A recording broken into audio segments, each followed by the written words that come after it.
Assalamualaikum warahmatullahi wabarakatuh.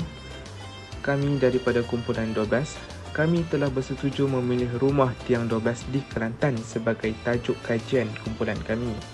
Saya Ahmad Safwan sebagai ketua kumpulan ini. Ini merupakan ahli kumpulan saya iaitu Muhammad Dahlan, Putra Arif Najmuddin, Muhammad Aiman Haziq, Muhammad Arif Farhan dan Tengku Nurliana Alia.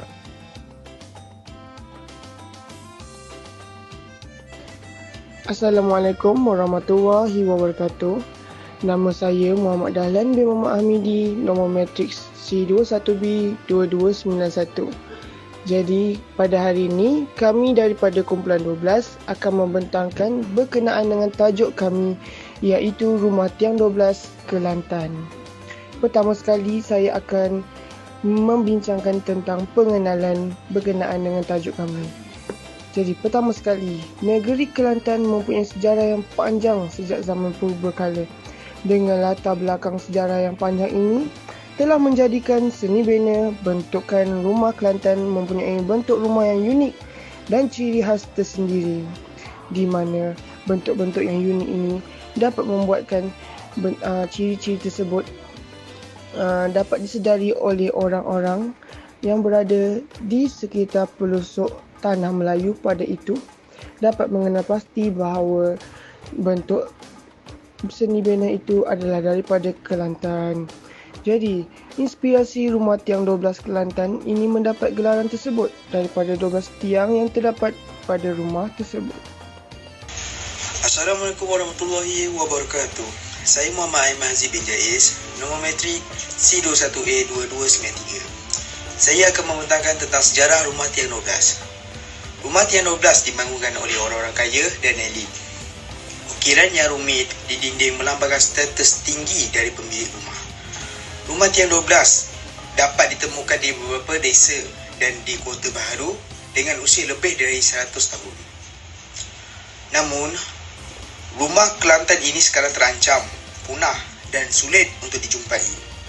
Dari sudut pembuatan tiang yang tinggi pula, bagi mengelakkan dari mudah masuk binatang liar atau terangkat dari aras belanji.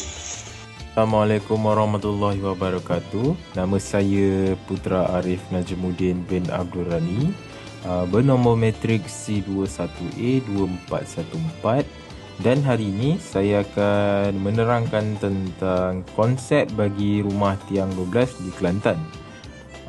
Rumah Tiang 12 di Kelantan ni dia terinspirasi daripada 12 tiang. 12 tiang tu pula terbagi kepada 6 tiang serambi dan juga 6 tiang panjang. Rumah ni terdapat 3 modul, iaitu, atau dengan kata nama lain, dia rumah ni terdapat 3 bahagian. Rumah ibu, rumah tengah dan rumah dapur. Bagi ruang hadapan, ia dikenali sebagai rumah ibu.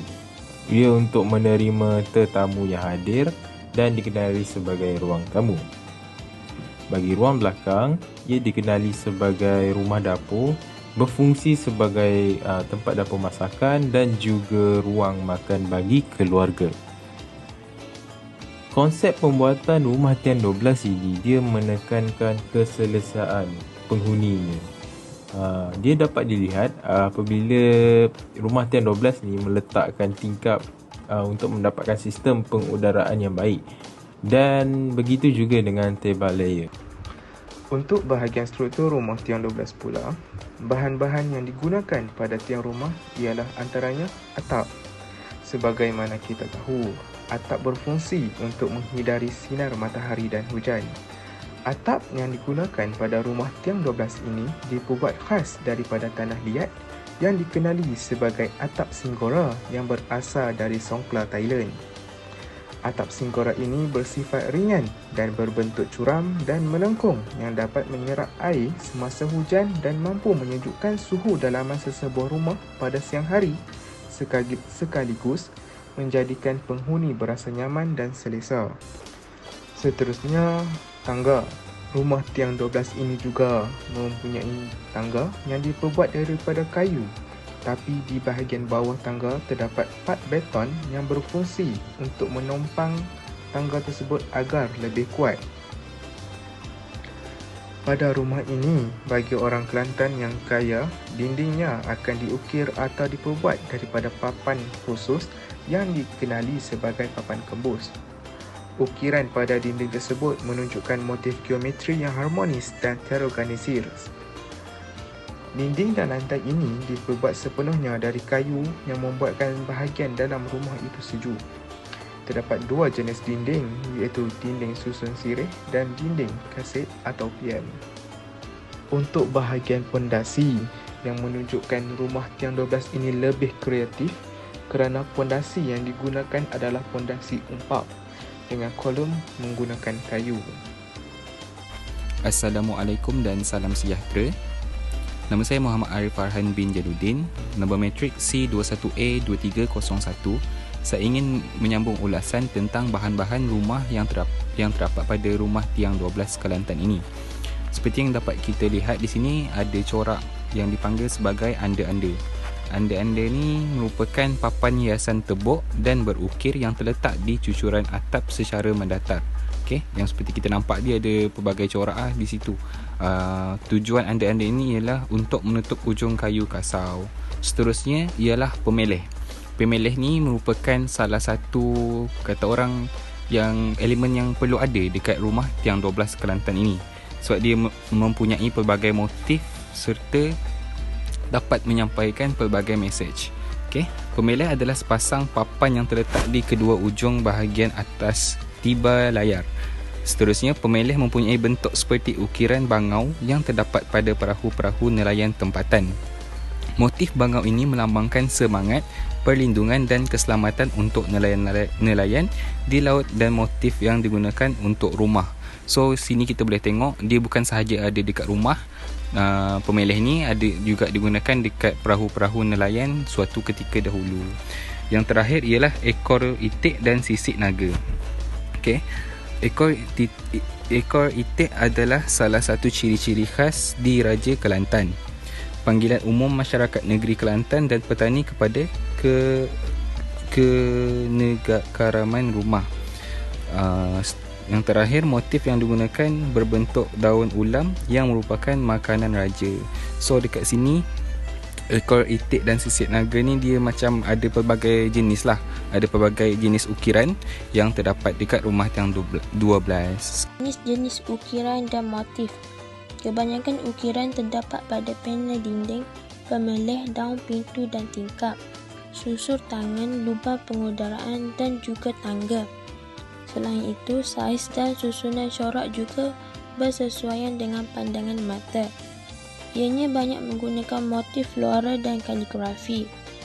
Ukiran-ukiran yang digunakan adalah olahan dari tumbuhan di sekitar kawasan dan ada juga yang dari imajinasi pengukir. Motif flora. Ianya berbentuk sulur bayur. Jenis tumbuhan ini kerap digunakan kerana sifat kelembutan yang ada pada lingkaran. Tumbuhan bunga bayam juga sering digunakan.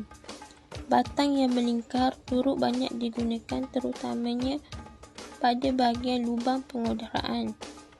Motif kaligrafi. Motif kegunaan kaligrafi ini ianya merupakan keindahan dan daya tarikan yang menepati jiwa dan citarasa Islam. Ukiran ini banyak digunakan pada ambang pintu. Selain itu, ia dapat mengakui keagungan Allah SWT dan Nabi Muhammad SAW.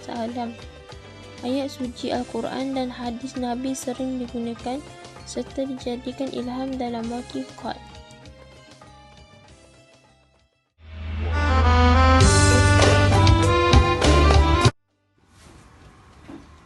Alhamdulillah, rabbil alamin, wassalatu wassalamu ala asyrafil anbiya'i wal mursalin wa ala alihi washabbihi ajma'in.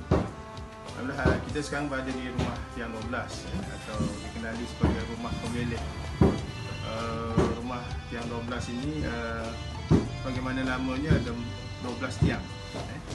Kalau kita tengok daripada depan 4 tiang, di tengah 4 tiang dan di belakang 4 tiang. Sejumlah 12 tiang ini terus ke bumbung. Dia tak ada sampai lantai, daripada lantai terus naik. Ini tidak disambung. Mana sebatang kayu yang digunakan terus ke bumbung. Oleh agak panjang. Dan dia juga dikenali sebagai rumah pemeleh. Orang Kelantan panggil rumah pemeleh. Rumah pemeleh ni dia merujukkan kepada satu kayu khas yang ada di bahagian kepala rumah. So, sebuah rumah tu terbagi kepada 3 macam badan manusia juga. Dia ada kepala, dia ada badan, dia ada kaki. Dan pemeleh ni adalah satu kayu yang berada di bahagian kepala. Jadi kalau kita tengok macam pedang ataupun parang ataupun macam sayap lah. Dan juga rumah sebegini biasanya dia berhampiran dengan sungai. Dia berhampiran dengan sungai. Kebanyakan rumah-rumah Melayu lama tiang 12 ini yang agak tinggi dia berada di tepi sungai. Boleh dikatakan 6 buah rumah yang saya sebut tadi boleh dikatakan semuanya berada berdekatan dengan sungai. Ini suatu apa dia panggil suatu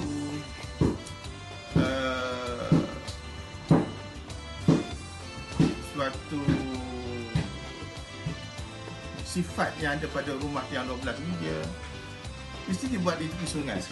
Sebabnya ialah kerana kemudahan pengangkutan pada ketika itu dengan berapi.